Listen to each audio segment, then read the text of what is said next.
It's been 1 week since the peace of the little-known town of Dapchi in Yobe State was ruptured. On the night of Monday, the 19th February, Boko Haram terrorists attacked Government Girls Science and Technical College Dapchi, and the students camped for safety. When the dust settled, some girls could not be accounted for. After a careful analysis, Information and Culture Minister Lai Mohammed, who led the federal government delegation to Dapchi twice, last week announced that 110 girls are unaccounted for. At the moment, boots are on the ground, while the Air Force has taken to the skies on an intense search and rescue mission as directed by the President. Stories have been flying about their purported whereabouts, but nobody has confirmed that they picked up a trail. We have also been following this running story, and that will be our focus on Nigeria Today. I'm Wilfred Ewalefun.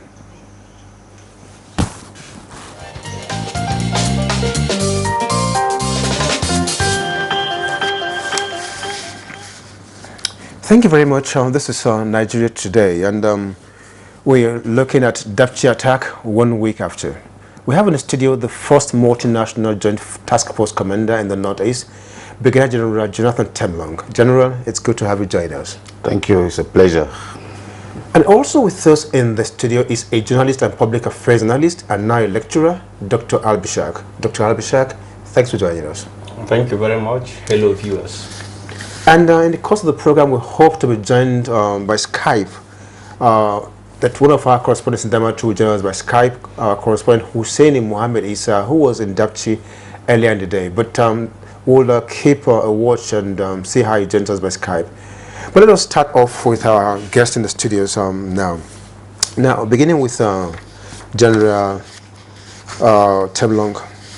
Now, there appears to be some clarity over the fact that there are about 110 girls missing now, unlike before when the picture was false. Now, first of all, what's your assessment of the situation right now? Well, first of all, my heart reaches out to the parents and the loved ones and the people of Damaturu over the Yobe State about these unfortunate incidents. I think what has happened is that it clearly shows that there are a lot of gaps in our security, especially at the local levels, where you do not have troops or security forces readily available. There doesn't seem to be any structure or some things put in place that we're able to provide even physical security for places like schools like this one. It's unfortunate that it's coming after Chibok, and it's the same style that has happened, the same way it happened. So it looks as if we have not learned our lessons, and it's quite unfortunate. Yes, okay, before I come to the issues of lessons learned and lessons not learned, let's try to backtrack and get a sense of even the environment. Dr. Albishak, Dapchi is an environment that you're fairly familiar with. Can you sketch for us a picture of that terrain and what you saw in the times that you traversed that area? Okay, my experience of that axis is when I was a visiting lecturer with Federal University Gashua, and that place happens to be along the Unguru. It happens to be along the Unguru Gashua axis to either Yusufari or Jakusko if you want to go to Maiduguri. So, and that terrain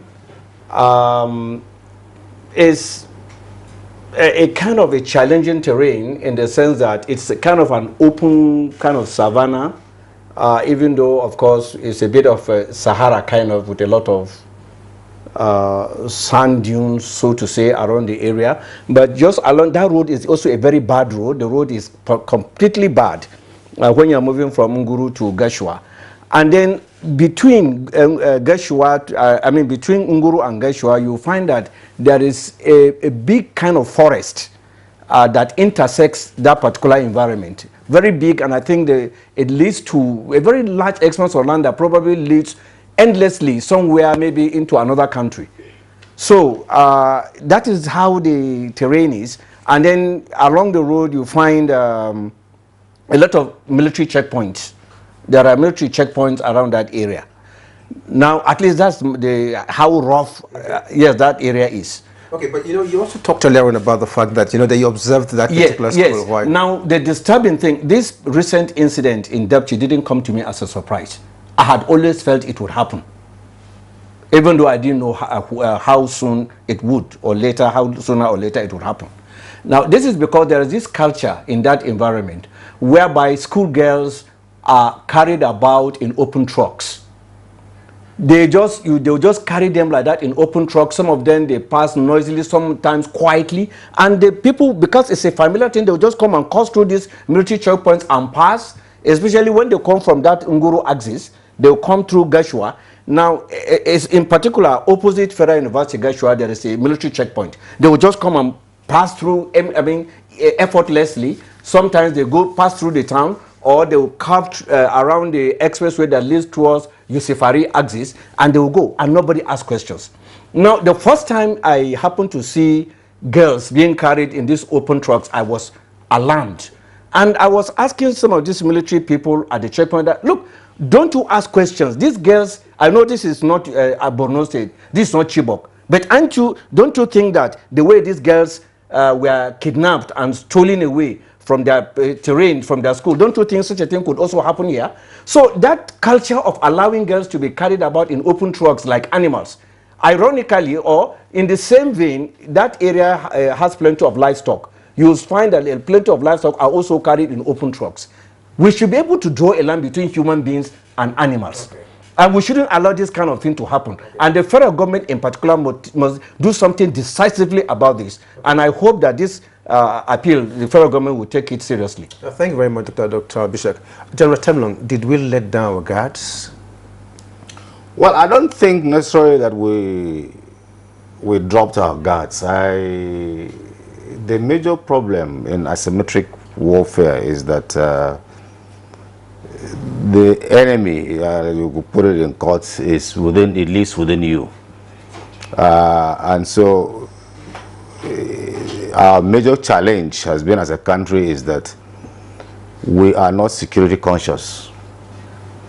And that has to be revamped, because when the military dislodged Boko Haram from Sambisa, they issued out a warning that they were on the run, dispersing. And normally what they do is that they will melt into the population. Now, if we don't have that security consciousness within us to be able to report strange people around in our environments, or even those who have been away for some time and come back, you should be able to report them. But then there has to be a clear channel of communication, and that has to do with governance at the local level. Because from all these things, it looks as if the local governments in that area has been out of the picture. It's only the state governor talking now that he talked with this, and nobody from the local government has even spoken. So you see the time lag even between the school and the government and the state capital is quite a long time. But as it be that as may, I think we must be able to have a system where the moment that you see strange movements or people that come into an environment, a report is made into them. If you go across Niger or any of these French-speaking countries, they pick you up very easily. But here, people will come and reside in us, and it's not possible for you to police physically with troops or policemen or anybody the whole length and breadth of this country. Yes, but but General, there's something that Dr. Abishak said. He talked about the preponderance of checkpoints along the axis, and we have been told about the fact that there was a convoy of vehicles. How could they have moved unchallenged? Well, I wouldn't know, because what the military said or what the government said is that they're investigating. But you see, it will be foolhardy for Boko Haram. They are intelligent people. If you see what they've done, the way they did their operation, they're quite intelligent. They know what they are doing. For them to come with vehicles and pass military checkpoints and carry these girls and move around like that, even though, like he said, it is a familiar thing that they do around that area, because it's the culture or the bad governance that it is at that level. Because if government can buy staff cars for all their workers and the rest, it doesn't mean that they cannot just provide 1, 2, 3 buses for schools to carry our children and the rest, that everybody you see 3, 4 vehicles behind a government official. So it's part of the bad governance. But I think these people will not just drive across the roads like that. They have done their recce. They have seen the vulnerable points. They have seen where troops are not covering. They would have done that. And you know, to drive across those areas is not difficult. You don't have to be roadbound, because these are open countries in some areas. So you can move off the road, and as he said, there are forested areas that which you can melt into the forest.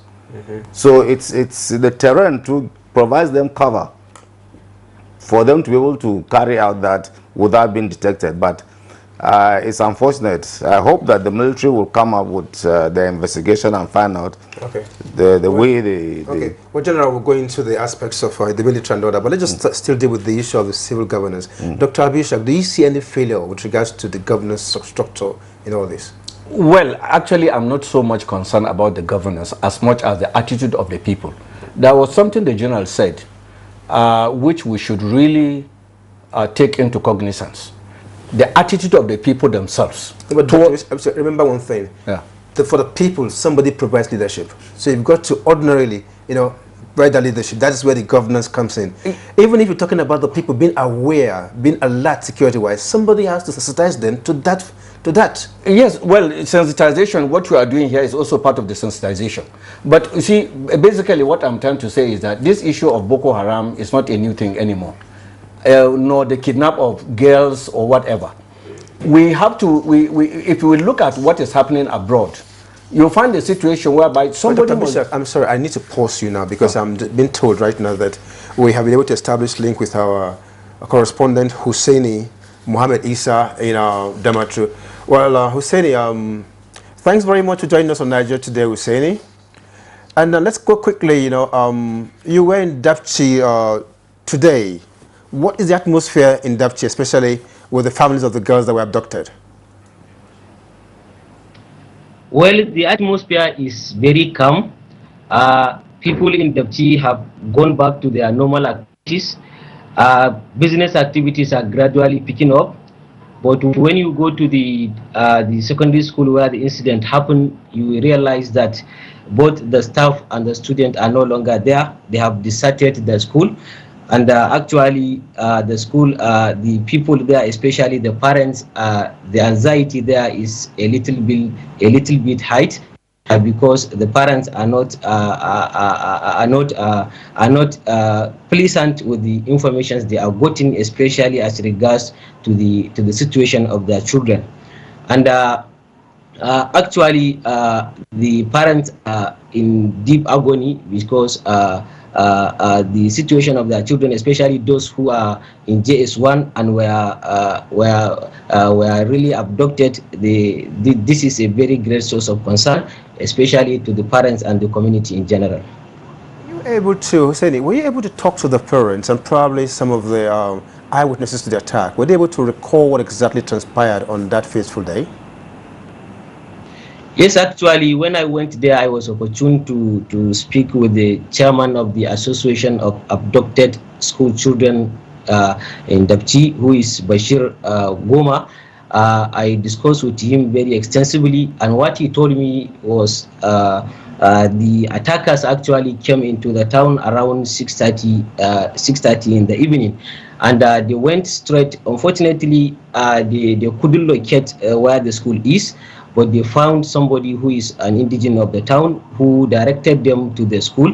And when they entered into the school, they came in a convoy of trucks, and according to what they said, they came with a very big lorry which is empty, and probably it is the lorry. It is that lorry that they used to those children. And what the chairman told me was actually he has compiled the names of 106 students who are still missing, and their whereabouts is still unknown. And he actually told me that he is concerned about the situation because the school management and indeed the security agencies have sidelined them, especially in all the activities they are carrying out about the situation of the children. So I think that is a major concern to them. They want both the security agencies and government to carry them along, especially in terms of getting the information about the actual what actually transpired on that fateful day. Yeah, Usaini, just a quick one. Did you establish if there was any police outpost close to the school? Yes, actually, in less than 1 kilometer, the police station is situated less than a kilometer to the school, and we have seen the police station, and we have seen several policemen who are stationed at the gate, and actually we have seen some soldiers who are also stationed at the entrance of the town. So I think definitely there is police station. Okay, well, just on a final note, to say, from your inquiries in Dapchi, could the parents tell you if they have been in contact with the government officials? What kind of support are they getting? Actually, there is no any kind of support as at now. As I'm speaking with you now, there is no any kind of support given to them, according to the chairman of the association. Only that they were able to speak with government agencies who promised to come to their aid. But as at now, nothing has come their way. What about the presence of security agencies on the ground? Is the military on the ground right now? Actually, there are military officers stationed at the entrance of the town. I think from my rough estimate, I think they are up to 20, I think, and they are actually up and doing. Okay, but is there any information about the ongoing search and rescue mission? Yes, this information, especially on the military, particularly what I gathered in the town was the military are intensifying effort, especially around the axis of Gaidam axis, which will link you with Lake Chad Basin. Military personnel are actually intensifying effort to rescue the children. Well, thank you very much, Husseini Mohammed Issa. We'll be speaking to you again as the days go by. Thanks very much for your contribution. And that's our correspondent in Damatru, Husseini Mohammed Issa, who was in Dapchi earlier today. Well, we'll take a break now. When we can come back, we'll continue with the discussion in the studios.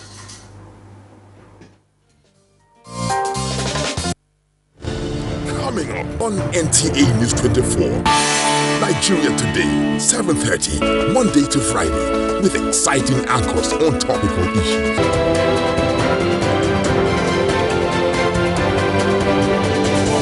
Inspirators, a search for those who inspire others. Business 24, a business magazine program. Late edition repackaged.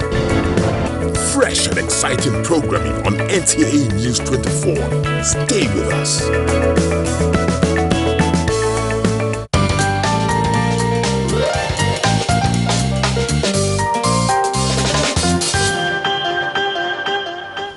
Well, thanks very much for staying with us. You're watching Nigeria Today, and we are discussing the abduction from Dapchi. And we still have in the studios General Tim Long, as well as Dr. Albishak.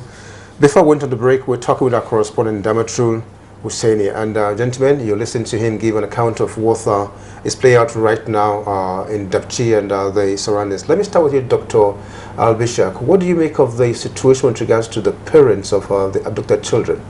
Okay, please just excuse me, but let me talk a bit about your earlier question when you talk about governance. Yeah, well, very briefly. Yes, I know, because what I'm trying to say here is that governance should not be seen only at the level of elected officials or legislators, judiciary, or whatever. That governance, yes, but governance, yes, what I'm trying to say here is that all of us as citizens, we owe ourselves some responsibility, especially on matters of security.